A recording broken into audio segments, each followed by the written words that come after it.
perkenalkan, nama lengkap saya Margareta Coffee dengan NIM 1903073, kelas B, semester 3 dari program studi sosiologi.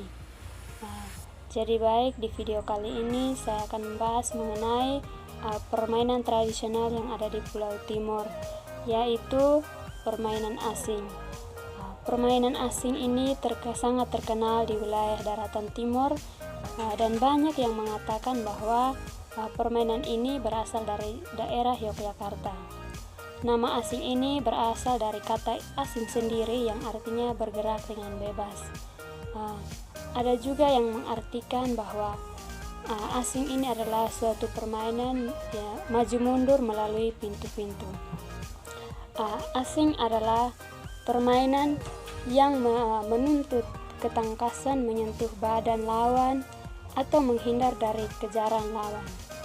Garis-garis penjagaan dibuat dengan kapur seperti lapangan bulu tangkis. Seperti di Pulau Timur ini mereka sering menggunakan abu putih untuk bisa membuat garis asing tersebut. Jadi asing ini terdiri dari 2 tim. Satu tim itu terdiri dari 3 orang sampai 5 orang. Permainan asing ini biasanya dilakukan di lapangan, karena bermain asing ini merupakan suatu kotak persegi panjang dan diberi garis di dalamnya.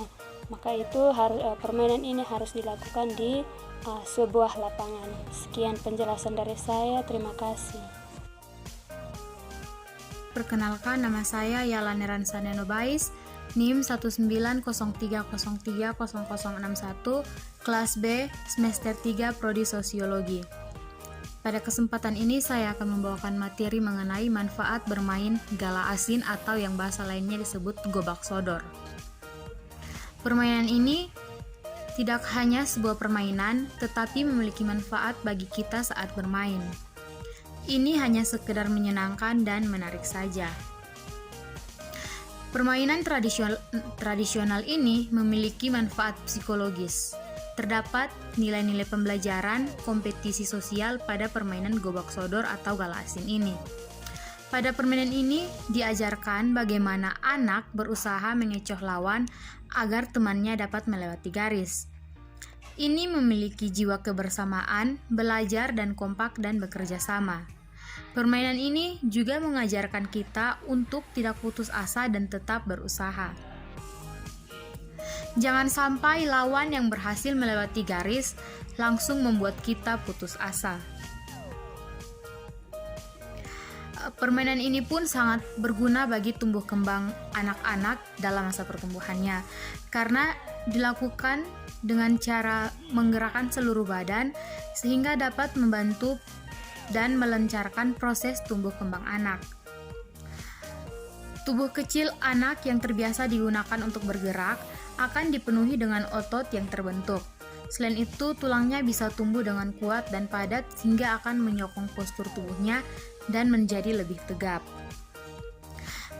Permainan ini juga melatih untuk mengambil keputusan dengan cepat.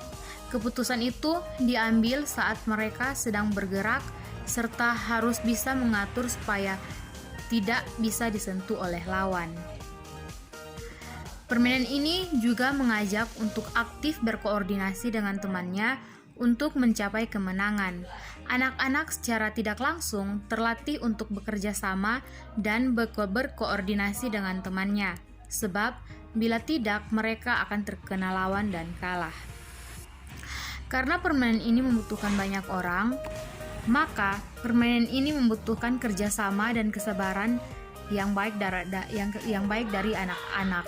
Hal inilah yang merupakan manfaat positif bagi anak-anak. Sekian materi saya, terima kasih. Baik, terima kasih atas kesempatan yang diberikan kepada saya. Perkenalkan, nama saya Maria Del Rosari Negat, NIM 190300059.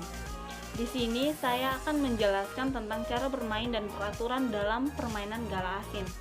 Cara bermain gala asin yaitu sebagai berikut. Yang pertama, membuat garis-garis penjagaan dengan kapur. Yang kedua, membagi permainan menjadi 2 tim. satu tim terdiri dari 3 sampai 5 atau dapat disesuaikan dengan jumlah peserta. Yang ketiga, tim yang menjadi lawan harus berusaha melewati baris ke baris hingga baris paling belakang, kemudian kembali lagi melewati penjagaan lawan hingga sampai ke baris awal. Yang berikut peraturan dalam permainan gala asin yaitu sebagai berikut. Yang pertama, pemain terbagi menjadi 2 kelompok yang terdiri dari 3 sampai 5 orang atau bisa disesuaikan. Yang kedua, jika satu kelompok terdiri dari 5 orang, maka lapangan dibagi menjadi 4 kotak persegi panjang yang berukuran 5 meter x 3 meter atau disesuaikan. Yang ketiga, tim jaga bertugas menjaga agar tim lawan tidak bisa menuju garis finish. Yang keempat, tim lawan berusaha menuju garis finish dengan syarat tidak tersentuh tim jaga dan dapat memasuki garis finish dengan syarat tidak ada anggota tim lawan yang masih berada di wilayah start. Yang kelima, tim lawan dikatakan menang apabila salah satu anggota tim berhasil kembali ke garis start dengan selamat atau tidak bersentuhan dengan tim lawan. Yang keenam, tim lawan dikatakan kalah jika salah satu anggotanya tersentuh oleh tim jaga atau keluar melewati garis batas lapangan yang telah ditentukan. Jika hal tersebut terjadi, maka akan dilakukan pergantian posisi, yaitu tim lawan akan menjadi tim jaga dan sebaliknya. Baik, sekian yang dapat saya jelaskan. Terima kasih. Baik, perkenalkan nama saya Peter Sedantus Ninginaga, NIM 1903030048, kelas B semester 3, prodi Sosiologi. Di sini saya akan menjelaskan asal mula adanya permainan gobak sodor. Asal mula permainan gobak sodor muncul karena diihlami oleh pelatihan prajurit keraton yang sedang melakukan perang-perang yang biasanya dilakukan di alun-alun. Dalam permainan tradisional ini yang sudah dijelaskan sebelumnya, permainan dilakukan dengan cara pemain mengendarai kuda dan saling kejar-mengejar dengan tujuan untuk menjatuhkan lawannya. Jadi, menurut Marsono dalam Segawati 2007, menjadikan istilah lain dari gobak, yaitu jenis permainan dengan menggunakan lapangan berbentuk segi 4 dengan diberi batas menggunakan garis-garis yang dimainkan dengan peraturan yang ada bebar, bergerak berputar, dan berdiri dari 2 kelompok yang disaling berlawanan.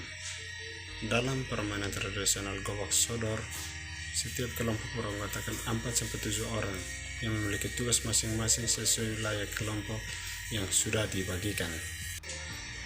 Jadi, dapat saya simpulkan dari hasil penjelasan dari teman-teman saya sebelumnya bahwa permainan tradisional gobak sodor merupakan permainan yang dimainkan secara berkelompok beranggotakan sekitar 4-7 orang dengan menggunakan lapangan berbentuk persegi panjang segi 4 berpetak-petak, di mana setiap garis pada kotak dijaga oleh penjaga dan sebenarnya kelompok lawan yang bertugas menyerang harus melewati garis, jangan sampai tersisa oleh pemain penjaga. Sekian dan terima kasih.